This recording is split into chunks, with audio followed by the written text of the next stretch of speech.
Hello, welcome back once again to Entertainment Recast, the podcast version of our YouTube channel. On this episode, we will once again be talking about film to comic book adaptations, or comic book to film adaptations, my bad.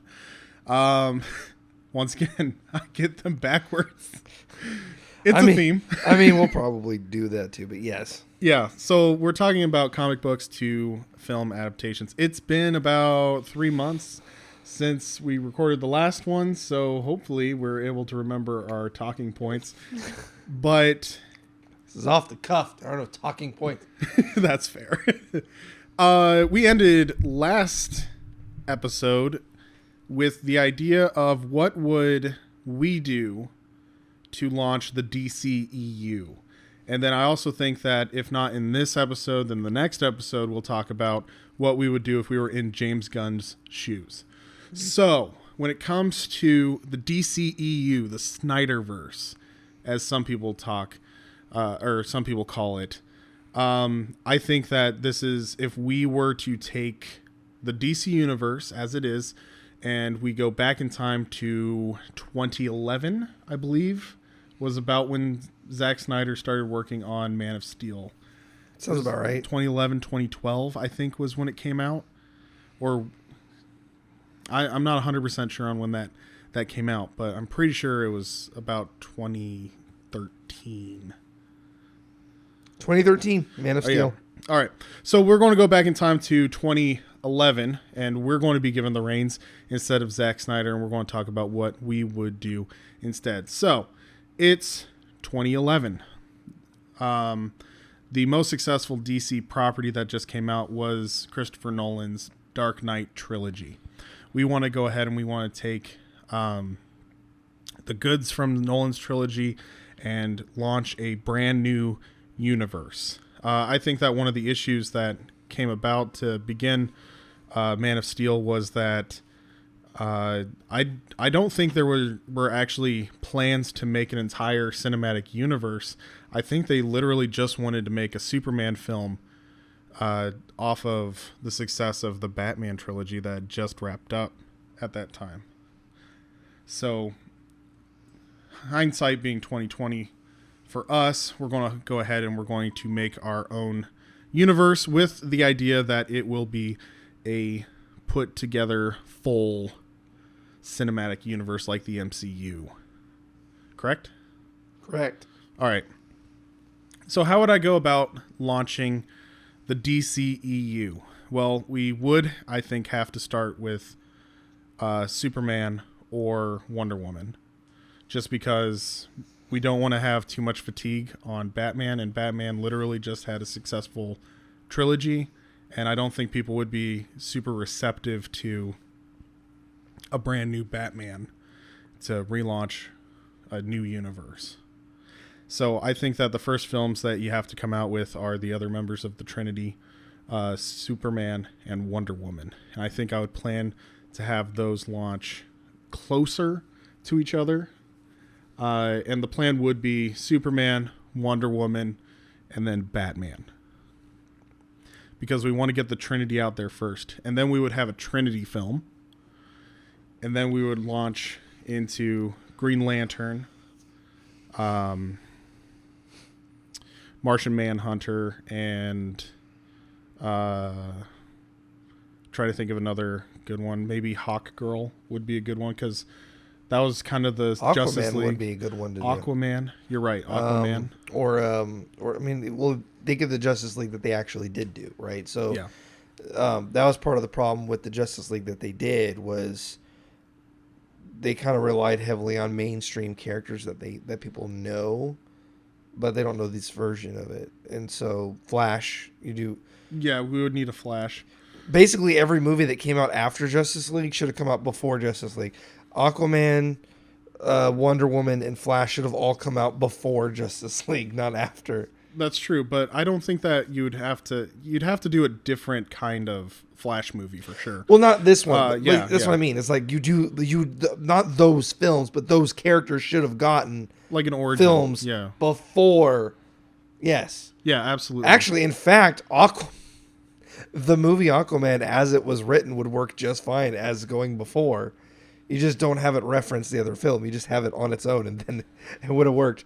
The Wonder Woman, same thing, because it already is a prequel. So the Wonder Woman and the Aquaman films that actually were released should have just been released before Justice League. It's fair. Like, just those two, as they were, would have been perfectly fine beforehand. Yep. Heck, you could have even done the Batman beforehand. It'd be like a younger Batman when he was earlier, and then this is like him all like older and just like gruesome. You just like they did it backwards. Yeah. They like dropped all these characters in your lap and then said, "Oh, by the way, here's their origins." Mm-hmm. Yeah.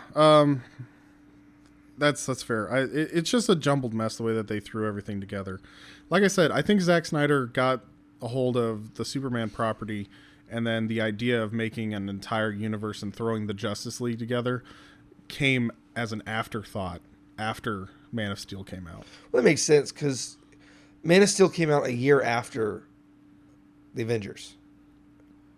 Avengers came out. So it would have been filming when. Yeah, it would have been filming when the Avengers was filming and be released. Yeah, they would have started filming probably before the Avengers was even released. So they're doing Man of Steel, and then everybody looks and sees this Avengers thing, and DC's like, well, that's cool. We need to do that. And then they took 5 years to do it because Justice League came out in 2017. So it was Batman vs. Superman and Justice League were back-to-back 2016 and 17. So there was this weird gap where they like had time to like figure this out, and instead they're just like, well, Marvel's gonna fail. Oh no, look what they're doing. Let's do it too. Yeah. And your idea just makes more sense where it's like this, like they were trying to be Marvel but too fast. They could have just taken their time and done the exact same thing that Marvel did. Yeah, they would have been accused of copying, but they were accused of copying anyway, and it still failed.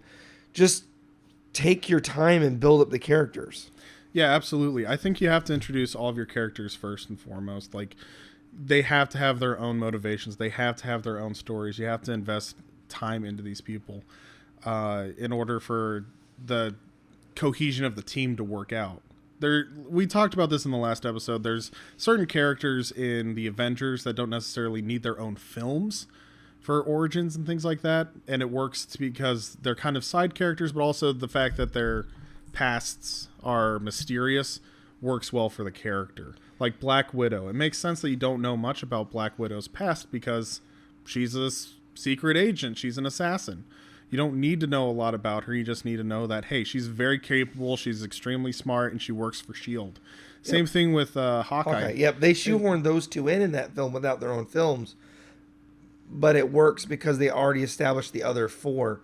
We kind of talked about this before where, like, you don't have to give all of them their own films, but you have to give at least enough of them that the few characters that are left fit in because you can learn a little bit about them as you go. Yeah. But even Black Widow shows up in Iron Man 2 beforehand. And Hawkeye shows up in Thor. And yes, he does. It's very small mode, but he's still there. So you still get introduced to them. You don't know them super well, but you're not shocked by their presence. Yeah, exactly. When they show up in the film, you're like, oh, okay, cool. And it feels kind of like a little earned when they have more screen time and they're that more actually of a worked in with Wonder Woman and Batman vs Superman, where they kind of throw her in there because it's just they overuse her though. Yeah. Batman versus Superman, in my opinion, is just a massive blunder. It is a massive blunder. There's way too many things that should have happened before that film came out, and the other thing is that... And they did the death of Superman in it. They did the death of Superman and the Dark Knight Returns. Yes. Those two stories aren't compatible at all. Not only are they different, like, authors and everything, obviously, but... they're entirely different universes. They're different timelines. Yeah. The death of Superman happens around the time that Nightfall happens. Like, DC was going through a massive identity crisis situation in the early 90s. And they were starting to, like, move away from their legacy characters because they want to try to introduce new characters because they felt like maybe they were getting a little bit stale because it was Clark Kent and Bruce Wayne. And they had been the same people since the 30s. So they were like, why don't we make somebody new under the cowl? Why don't we put somebody new as the protector of Earth in the place of Superman. Also, it makes sense that you would kill Superman in a way because it brings more edge and it brings more peril to Earth because its greatest defender, its greatest superhuman is gone. What do you do in their place? Well, and that's actually something they mention in specifically in Justice League. Steppenwolf, he's like, Earth's greatest defender is gone. It's our time to strike. Yeah, which, if you think about it, is really, really rushed. We have one film where Superman defends and destroys 2 towns. Yep. He doesn't defend the Earth. If you like, he does. Zod is a global between Man of threat, Steel and Justice League, you could say, hey, there's been 5 years he's been doing it, but you don't see that. You don't see it in the us as the viewer have to assume that he's been active this whole time, and we don't know that. I mean, obviously, probably he was, but the thing is, you don't know that, and you don't get to feel that. There's not like 3 or 4 Superman films or a series to see him struggle yet win multiple times, and like, okay, yeah, there's collateral damage, but we've seen his positive way outweighs the negative. In just Man of Steel, it almost breaks even. Yep. Because all anyone knows is him and Zod's fight, and the two of them destroy 2 cities together. Right. And that's all you know. Well, and also the other thing is that one of the major themes of Batman versus Superman is the world doesn't trust Superman. Most of the world does not trust him. They don't think he's actually there to defend them. They don't think he's a force for good. He's not globally recognized as a good guy. So why would Steppenwolf and Darkseid really know much about Superman? Well, that's another thing. Darkseid, his involvement with Superman comes in with him looking for the formula. He's looking for the formula. Oh, yeah. The anti-life formula. Yeah, anti-life formula. Yeah, the anti-life formula. He's looking for the anti-life formula, and she runs into Superman, and they clash, and then he becomes his nemesis because of that. In this version of the Justice League, he just kind of shows up knowing who he is. It's like there's a whole film missing in between. Exactly. Well, it's just entirely rushed. Like I said, Batman versus Superman and the Justice League are botched. They're botched jobs. They're overly rushed. They're way too complicated for an introductory film. Yeah. You're introducing something while also trying to say that the world's been established. Well, also, they basically do Thanos in the first one. Like, in Marvel, not every, we could say this all day, but there are plenty of hiccups. I've actually been watching through the Marvel Cinematic Universe all over again from beginning to end. I'm at Iron Man 3. But 2 things I've noticed is, one, none of the ones that people say were bad are nearly as bad as I remember them. They're actually all pretty simple, fun so far.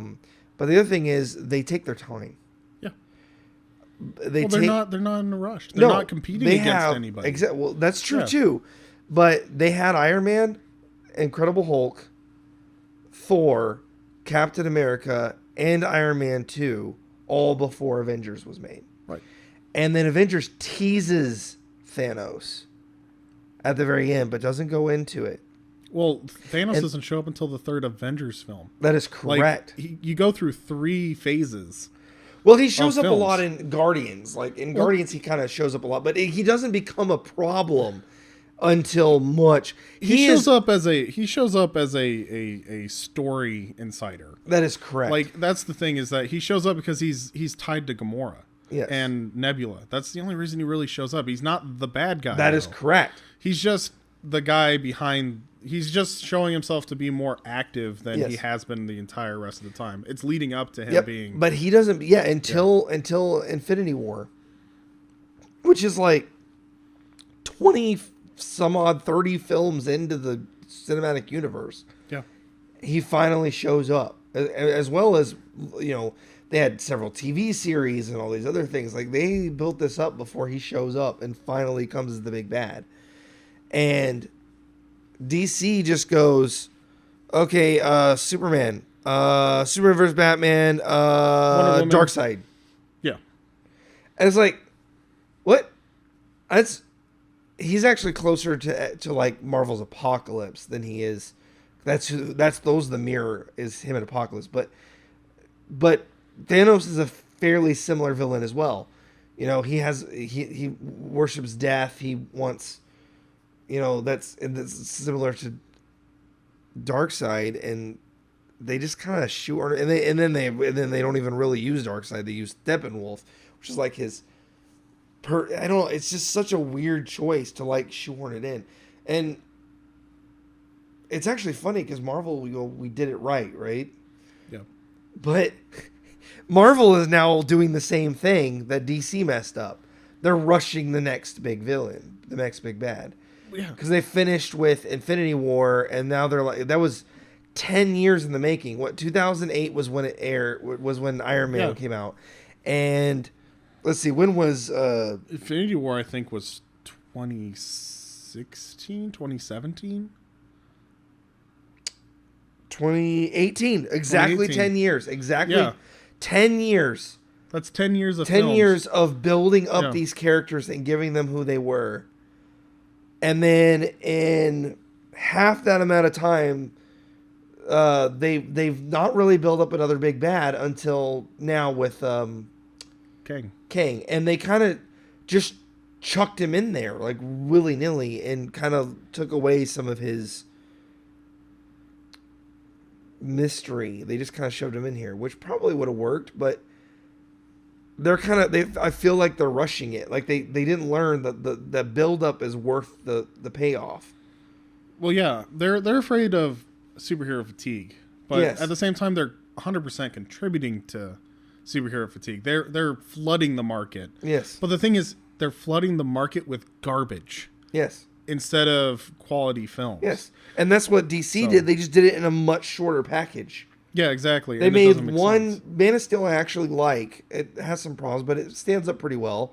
And then the two films after it just rush everything to death. Yeah. And Batman vs. Superman, I watched the extended version, which actually helps the story a little bit, which is sad when it's like a 3-hour film already. That's another problem with the Snyderverse is you have to watch the extended cuts in order for the film to work because of how much crap they have to put into one film. You need 3 hours. You need 4 hours to get through these things because you need multiple films to establish what you try to throw into one. Yes. It's again going back to the fact that it would have worked way better if they just taken all they had to do was copy Marvel the exact way they did it. What they did instead was they tried to copy Marvel where they were at the time. Yeah. They tried to copy Marvel after they were already at the Avengers, but you forgot the fact that they made 5 films before that. Well, and here's the other thing, too, to consider.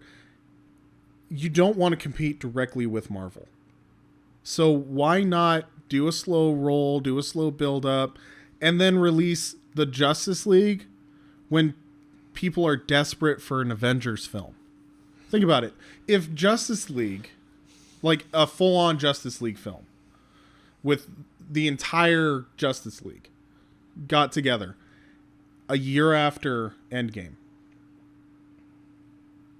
wouldn't people have flocked to that? Because the Avengers just ended. It's the end game. We don't know. It's uncertain if it's going to continue or how it's going to continue. Well, we've spent so much time investing into all these different characters and now they're all gone. Well, guess what? DC just dropped the Justice League. DC would have been able to do that too, because in 2016 when they, or was it 20? So 2013 is Man of Steel. So by this year, 2023, Justice League came out 1 year before Infinity War. Yeah. You're right. No, that would have been perfect if they had dropped Man of Steel, and then dropped a Wonder Woman film. And then a Batman film. Then a Trinity film, and then a Green Lantern film. Well, the Batman vs. film, Superman one would have worked if they hadn't shoehorned 2 weird stories together. Yeah. If they'd have just done actually Batman vs. Superman. Like, you gave Batman a movie already, and you have it end. You have the film end. Like, The Batman, for example. You do The Batman. Yeah. It's showing him young. Yeah.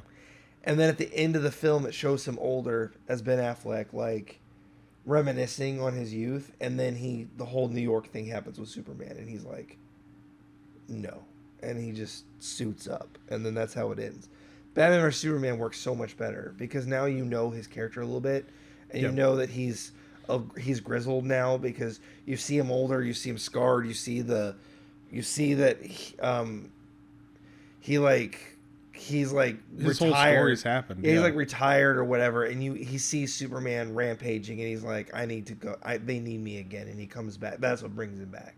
Yeah. Even something like that would have made the movie work better. And then you do Wonder Woman's film. Yeah. After that, you don't do the Batman vs Superman yet. You do Wonder Woman next. So and then you do Batman vs Superman where the Trinity shows up, and then right before the Justice League, you do Aquaman and Flash, and not the Flash and we Cyborg, got. Yeah. Yeah, not the Flash that we got in origin Cyborg story. you actually don't need to do because Cyborg's Mother Box thing fits right into the Justice League film. Right. But if he's the only hero you're introducing, now you could spend all that part of the movie where they're trying to kind of get Flash in there and these other. That's all spent on Cyborg. The first 30 minutes of the film is Cyborg's backstory. Right. It's all told from like Cyborg's point of view, and then it goes to the other heroes. Because he's integral to that story, you can do that. Yeah. And the other thing that I think they should have, in Green Lantern, and I know why they didn't. They didn't do Green Lantern because they were still afraid that the Ryan Reynolds one would have hurt it. Yeah. That's specifically why they hinted at Green Lantern but didn't put him in there. Mm-hmm. But I really think it would have been better if Green Lantern was there. Yeah. Because they relied too heavily on Superman, and Green Lantern would have been another heavy hitter that would have made it a little less. It's just Wonder Woman, it's Superman, and everybody else is just there. Yeah. And then you're literally throwing Aquaman, who's nowhere near the ocean, into battle. Sorry to say, I'm not one to trash on Aquaman. He is a very cool character. He's a very interesting character, but in the Justice League film, you gotta admit he's a literal fish out of water. There is no water anywhere near any they part of that film. They even make a joke about that in the movie. Yeah. He does have superhuman strength, which in the Aquaman film they kind of hit on, but in the Justice League film they don't really use that to very good advantage. No. And that's the thing. People that make fun of Aquaman as being a weak character, but he's basically like Captain America if he was also a fish. He's not super godlike powers, but he's peak performance. Whereas Captain America has a healing factor, and he's not superhuman strength, but he's pushed to the absolute limits of the human physique. Well, and that's kind of how Aquaman is. Well, also Aquaman's a little bit like Black Panther in a way too. He rules the sea. He has his own kingdom. He has his own kingdom. Yes. So you could have had a thing where it's Atlantean technology mixed with Batman's intelligence, and they're making these different things, and he operates in that realm. But instead, they literally just have Aquaman there because, hey, we have Aquaman. But the problem is the reason they didn't have that is because they hadn't done his backstory yet. They shoehorned him into the event, into the Justice League. Yeah. So you get Aquaman. Wonder Woman gets a little bit in the one before that in Batman vs Superman, but not much. Yeah, not much. And you see Batman, the videos of Flash and some of the others. But Flash, you introduce virtually 4 characters in Justice League. Pretty much. Because you get Flash, Aquaman, and Cyborg, which are completely only that. And Wonder Woman, where she really gets to stand and shine, is in that film too. She doesn't get a lot in the other one. So you're brand newly introducing 3 characters, heavily introducing a fourth, and we don't know who they are. We don't know them. Yes, people might, but yeah, might know those characters, but we don't know these versions of those characters. Well, exactly. We don't know their motivations. We don't know who they are. We don't know what their point is. Then you see Wonder Woman, which is actually one of my favorite films that came out of DC. Wonder Woman was amazing. Yeah, Wonder Woman is a great film. And doing World War I instead of World War II like they did in the comics to kind of differentiate stuff from Captain America was actually brilliant. It was fun, and it was a different take on things. And well, it also shows why she's a little bit more cynical and yes. why she hasn't really been in the spotlight very much. And Aquaman, I loved Aquaman. It's a little campy at the end, but it's fun. It doesn't take itself too seriously. It's the fun romp, and it would have worked perfectly. Both those films would have worked so perfectly before Justice League. If they had just done even just those two, and then Justice League would have come out right between the two Avengers films. And you would have seen something like really interesting and fun starting a new universe right when the other one is ending. Yeah, exactly. So you'd see you would have seen the Marvel cinematic like loop close. Go right back to where it started from, close its loop with Endgame. And we had just gotten, but although there's something wonderful on the horizon because the DCEU is just getting there. Yeah. And it's fresh. It's a different take. It's different heroes. Yes. It's a different universe. Yeah. So, otherwise, like a couple of things I would have tweaked just with the Snyderverse because we're in control of it 2011. Okay? Right. I would have made Superman gritty. Because I get it. So I liked it for what it was, and it felt. We talked about this earlier. It kind of felt like the continuation of Smallville, a more serious take on Superman. Yeah. But the problem with that is his foil against Batman doesn't work as well if they're both Batman. Exactly. That's what I was going to get to. Have two Batmans. So yeah, exactly. So the thing is that when it comes to Batman and Superman, part of the reason that makes their dynamic so interesting is because of how much of a foil they are to each other. Because Superman is supposed to be optimistic. He's the good old country kid who's from Smallville, literal Smallville, middle of nowhere, and goes into this great city, this metropolis. That's why it's called Metropolis. He's an eternal optimist. Yeah, he's beyond an optimist. And the other thing is he lives in a literal metropolis. Yes. That's why it's called that. It's supposed to be bright and happy and shiny and chrome. You know, like it's supposed to essentially be a J.J. Abrams film, if you think about it. Yeah. Because it's just lens flares bouncing off of the chrome and the brightness of Metropolis. And then Batman is a realist and a pessimist because he lives in Gotham, which is the exact same city that Metropolis could have been, except it's in They're the same city world. that took two different directions is exactly. what it is. Metropolis is the optimistic. Yeah, there's crime and problems, but they take a more optimistic approach, whereas Gotham is just kind of revels in what it is. Yeah. It revels in its cesspooliness. Yeah. And we talked about before, one of the things that we've discussed is that one of the big differences between DC and Marvel is all character driven. Yeah. Whereas DC is story driven. Yeah. In Marvel, you can see the characters almost anywhere, and their mashups work really well because Spider-Man, even outside of New York, works because Spider-Man is who he is. He has quips. He has character. DC, the characters and their settings match. Yeah. Batman outside of Gotham doesn't work as well as Batman in Gotham. Superman outside much. So when you put Superman in Gotham or Batman in Metropolis, it changes everything, and that's not the way it is with Marvel. And because DC's like that, if you're not careful about making your characters true to the environment they're in, you end up with that problem where you end up with two Batmans. Yeah. Because Superman was it was like a realist Superman, which is an interesting take. And if it was just Superman, it works. That's actually the problem. Man of Steel works as long as it's Man of Steel. When you put him against Batman, it doesn't work anymore because he's not the optimist that you're used to. No, and he's not the foil you're used to. Yeah, he's not chipper. He's kind of soured and like, especially like in that moment where everybody gets blown up and he sits there and he turns his head and he's just like, yeah, he doesn't go, it's okay, I'm going to do what I can about this. He does this whole, yeah, that's kind of what I figured. He's so pessimistic and so that optimism is gone. And when you're watching Batman and Superman fight, you're almost like, it's just Batman beating up on a more powerful Batman. That's all. They're just too similar a character. And the other thing is that, yeah, they're both way too similar and stuff like that. But the other thing is that sometimes you need a bright and happy hero. Marvel has a thing where I think the happiest hero, the most peppy hero, is Ant-Man.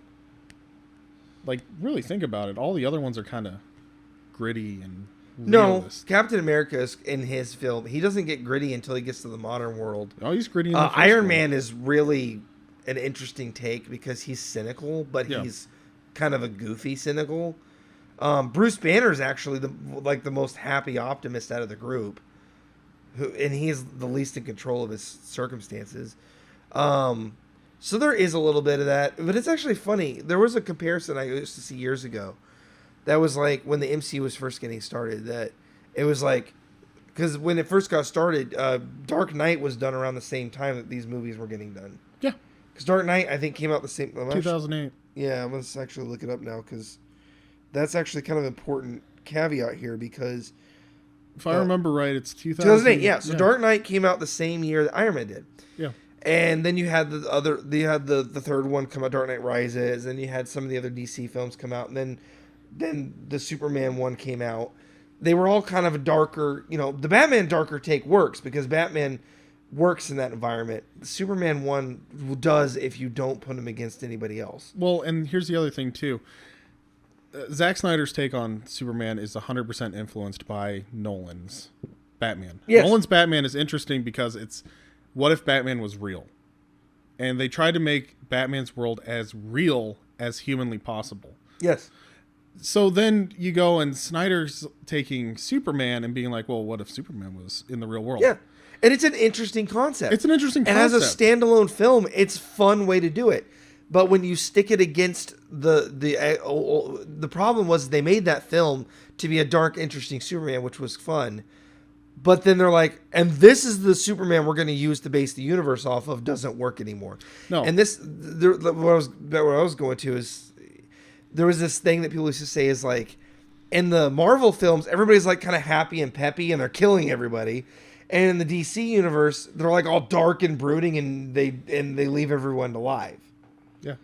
And it's just that's not quite right on the nose that bad, because you're right, Marvel, there's a little bit of broodiness to it, but Thor is really just like excited and optimist up to the beginning, up until he gets thrown to Earth, and then he just which is the entire movie. Yeah.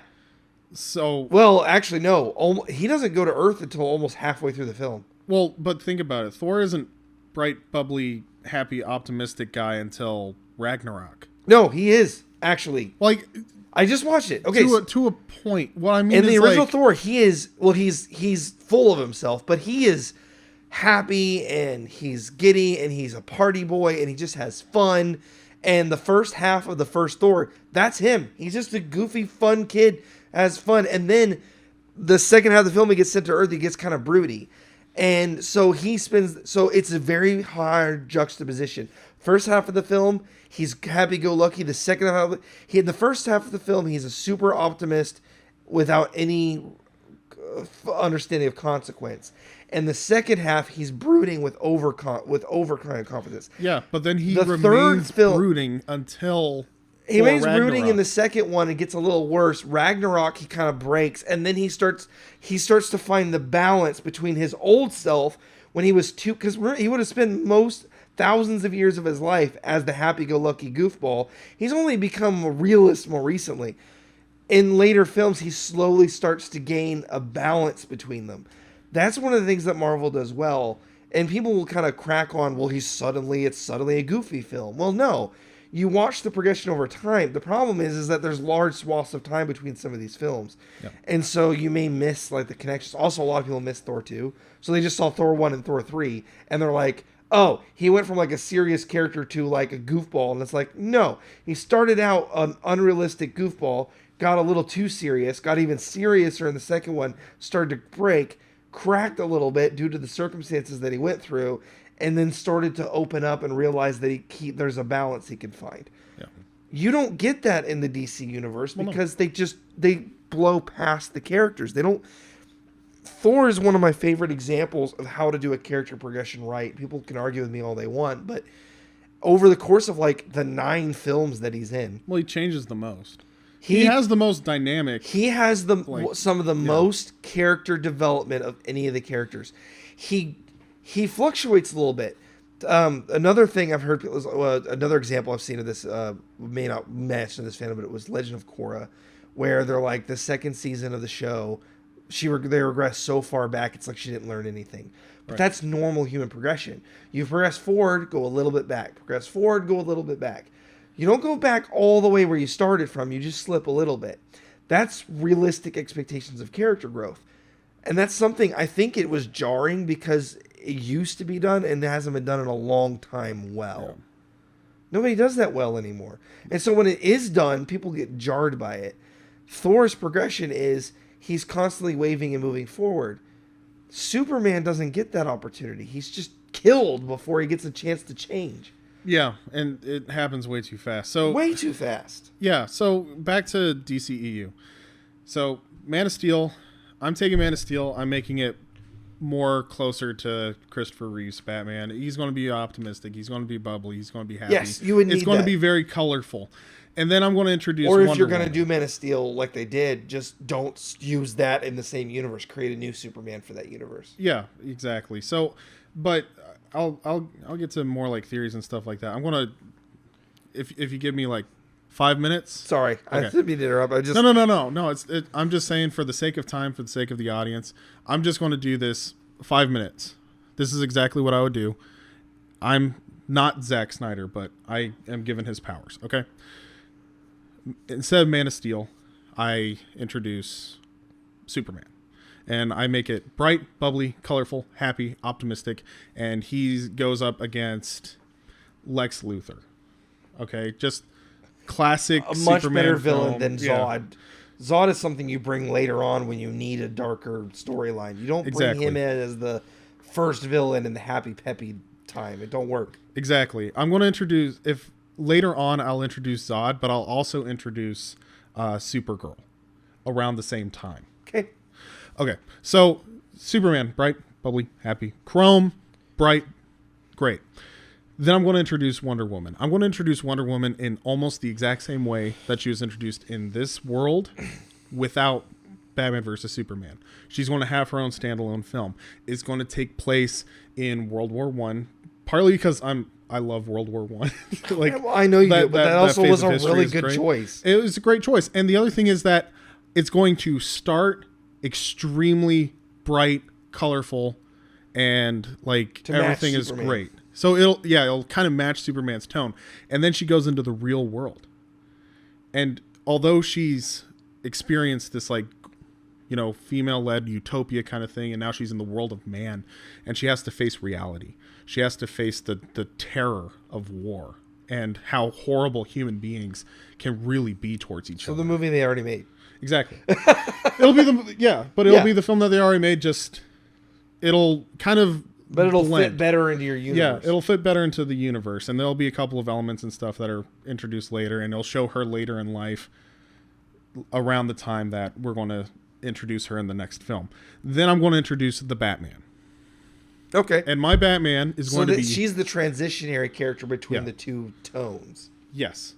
And I'm going to introduce Batman, but it's going to be a not quite starting out Batman, not quite old Batman. He's going to be kind of in between some things. Dick Grayson has maybe just recently left the Batcave. He hasn't met Jason Todd yet. It's kind of the in-between phase where he's kind of mourning the loss of his companion. And he's getting back into doing things by himself. He has some dark and gritty battle with Black Mask. He's fighting like literal crime, Black Mask, and maybe there's a couple of hidden elements in the background that are going to introduce later on in different stories. But that's going to be my Batman. And then I'm going to do a Trinity film. The three of them have to meet up together to face some sort of villain that maybe has been hinted at in Man of Steel, kind of fleshed out a little bit more at the ending parts of Wonder Woman, and then 100% revealed at the end of The Batman. And it's too big of a threat for for each one to take on individually. But not big enough for like the Justice League. It's like perfect for the three of them. Yeah, perfect for the three of them. The three of them will work together, and it'll be a Trinity film.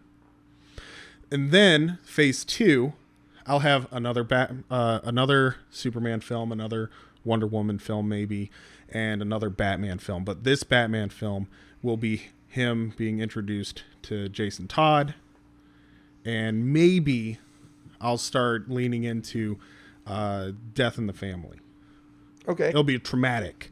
So Death in the Family will be kind of like the story arc that I'm going to base it off of, just so that we get that, like, it's going to be a little bit of an older Jason Todd. He's not going to be like a kid. He's going to be like an angsty teenager to begin with. And Batman takes him under his wing, and you go through the death of a family arc.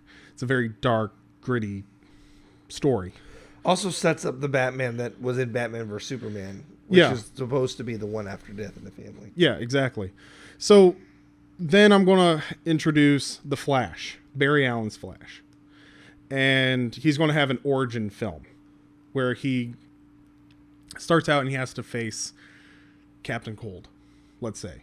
I'm not 100% familiar with the Flash, but he faces off against not the greatest threat of his life, but one of his iconic villains shows up in his origin film. And then I'm going to have a Green Lantern film.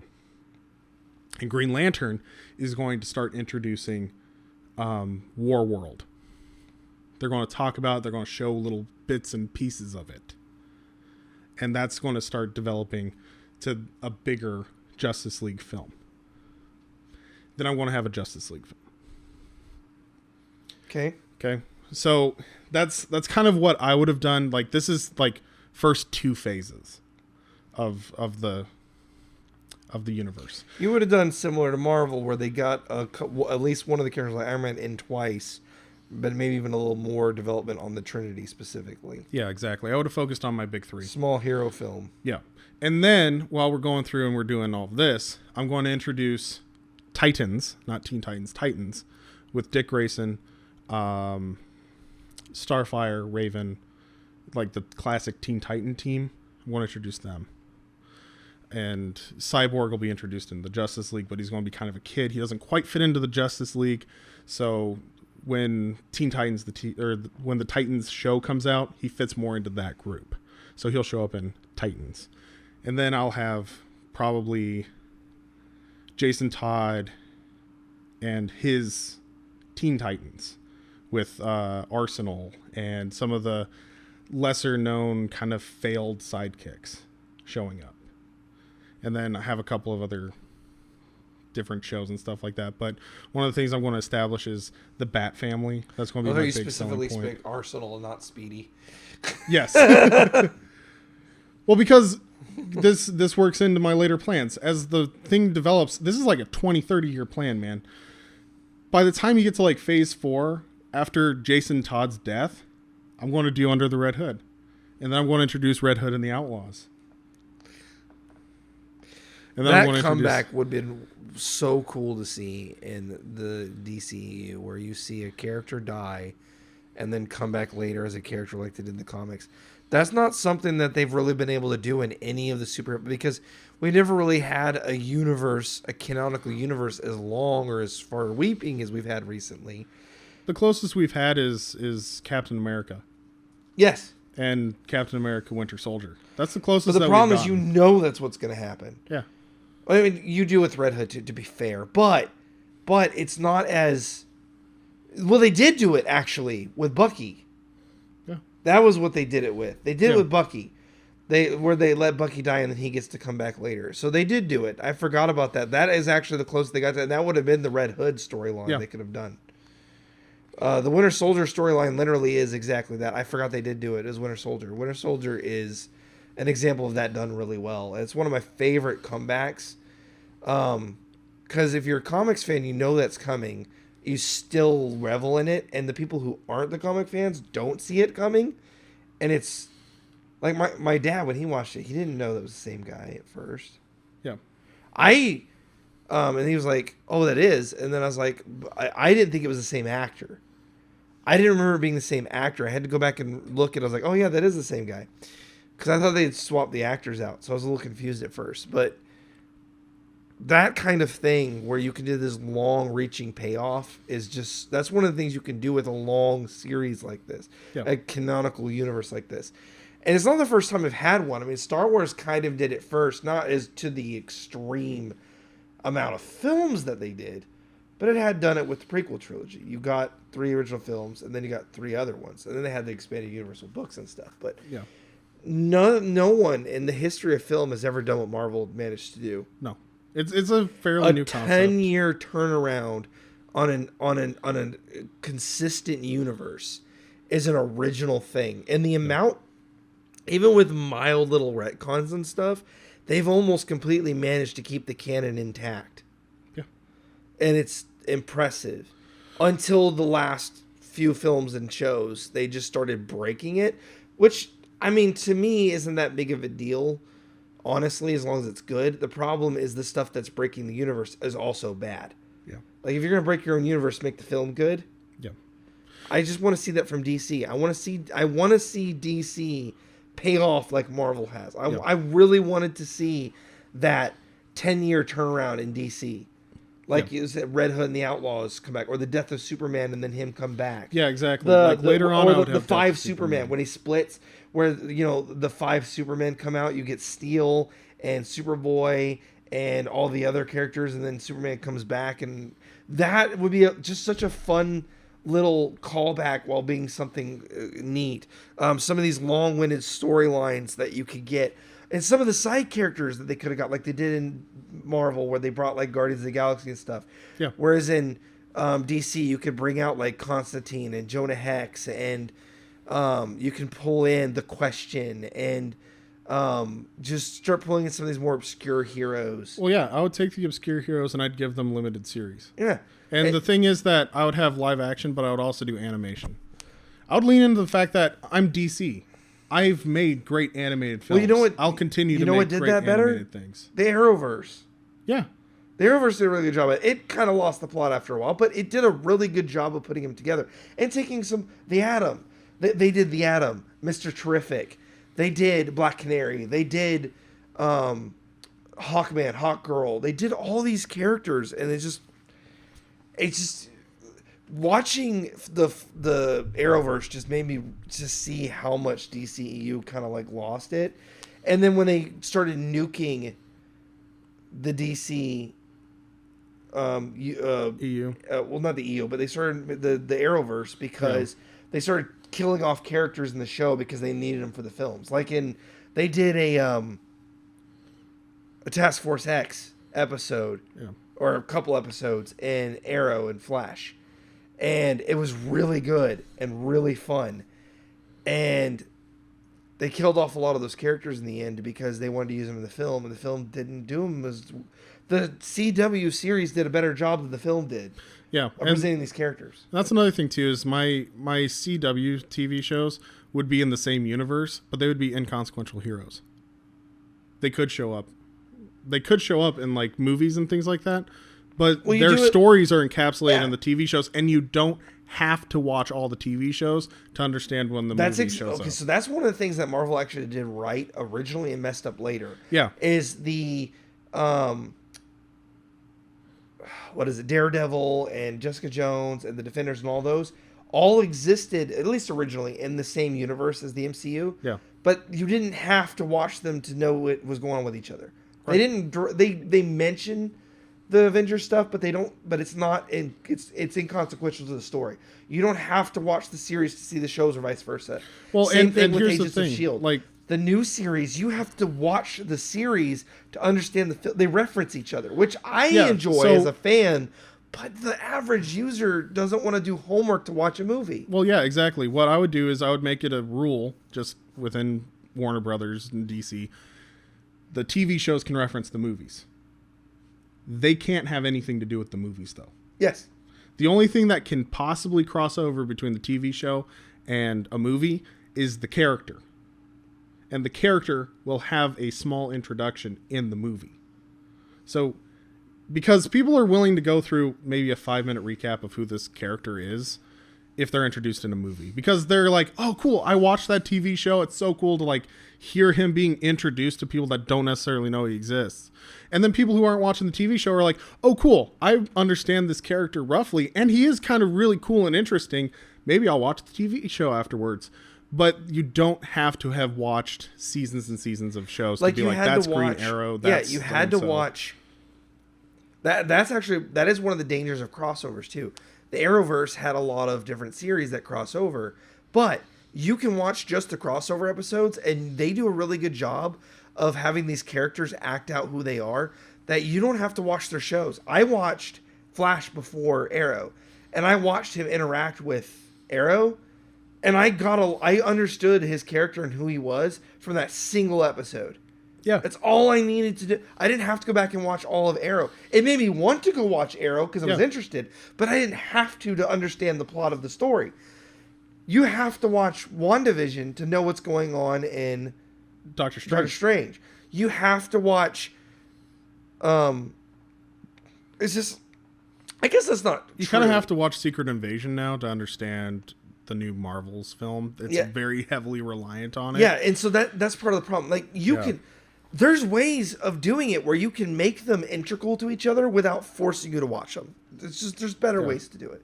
Yeah, there's a lot better ways to do it. So the thing is that there's a couple of rules that you got to establish in those things, but that's kind of how I would have handled the Snyderverse. The big takeaway, like, take all the things that we've talked about and bring it into like one singular point. When it comes to the Snyderverse, DC really should have just taken a deep breath and taken their time. Yes.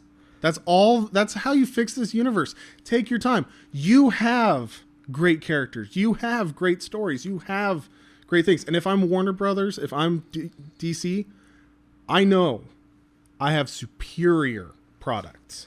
DC, I can take my time. People will want to watch my things. DC, you can take an exact duplicate of a comic storyline, put it on film, and it works. Yeah. Marvel, you kind of have to adapt in film to make it work as well. The Marvel storylines are always kind of over the top and silly, but the characters are what makes it drive you forward. Yeah. DC, the stories are just encapsulated so well, and so many films that have been done are direct adaptations of stories in the comics. Yep. Whereas Marvel tends to take a little more leeway because the characters are so free, you can put them in anything and make them fun. DC, just take the stories that exist or take cues of the stories and make similar stories and make them work in the universe they were created to work in. Absolutely. Take advantage of what you DC characters are their environment. Yep. And you can't... They tried too hard to make DC like Marvel, and the problem is it's not even just too soon. DC can't be like Marvel. It's different. Well, it's entirely different. And the other thing, too, is because of how wound up in the stories the characters are and how integral the stories are in DC, you don't fully appreciate The Dark Knight Returns if you have no idea anything about death in the family. That is correct. And the other thing is that you have no idea how important a character like Tim Drake is if you haven't already read The Dark Knight Returns, because without Tim Drake, that's who you get as Batman, is The Dark Knight Returns. And it's the thing about film is fans will say, make a film for us. Batman vs Superman was actually kind of almost made for the fans, but it suffered because of it, because they tried to make it for people who knew the characters, so they left too much out, but it still was a failure of a film even on its own. The problem is in a film universe, they did this with Spider-Man in the MCU. They're like, we've already done his origin 1,000 times. We don't need to do his origin again. But you know what a lot of people kept asking? What's his origin? Guess what they're doing now? They're doing his origin story. They have to, because you don't know this Spider-Man. Yep. His origin has always been the same, but you still read every single animation, every single version of Spider-Man they do his origin story. Yeah, because it grounds your expectations, and it's always a little different for each one, exactly how it happens, and that matters to this person. And the MCU Spider-Man suffered a little bit for not doing it. Yeah, and you got to ground these characters when you create them. You have to create them as if your audience doesn't know anything about this character. And the other thing is that you can Even do if that you- recap in 5 seconds. Yes. It doesn't even have to be like 30 minutes into the film. Uncle Ben dies. Make it 5 minutes into the film. Yeah. Make the first scene Uncle Ben getting shot. Yeah. There you go. That's all the origin that you really yes, need. his origin is pop culture, and it gets Yeah. to the point that even infants who like grow up Yeah. to be old enough to talk know his origin because they overhear it. Well, and But you still can show it to ground you with that character because yeah. I don't feel the same. I didn't feel the same sympathy for the MCU Spider-Man as I did other Spider-Mans, even though I knew where his origin came from Yeah. until his Aunt May died. Yeah. When Aunt May dies, that's when I finally start to be like, now you're Spider-Man. Yeah. And the other thing too is that it's one of those things like Into the Snyderverse really showed the importance of just recapping the origin story. Yes. Because every single Peter Parker is different. They all had the same thing, and they all joke about it. They're like, oh, here we go, one more time. I'm so-and-so. I do this. My Uncle Ben died. This happened, this happened, this happened. All of them do that exact same thing. But when they do it in their own little style to where you're like, I understand this character. I appreciate this character. I can see where they're coming from now. Yep. It's as simple as that. Anyway, we have gone over what we were hoping to do. So we will continue this discussion in another episode where we will talk specifically about the DCEU as it stands right now and how we hope or would handle things if we were James Gunn. Otherwise, thank you guys so much for listening. We appreciate you guys coming and supporting the channel. Be sure to give us a like, and in the comments, let us know what's one of the ideas that you have for the DCEU that you wish that they had done or that you're looking forward to in the DCU with James Gunn. Otherwise, be sure to subscribe to this channel as we try to drop more and more content for you guys and keep you guys in the loop. Speaking of being in the loop, check us out on Facebook at Entertainment Rebooted and at X at Exposition Sickle. Otherwise, we will either be talking to you guys or seeing you guys in the next video.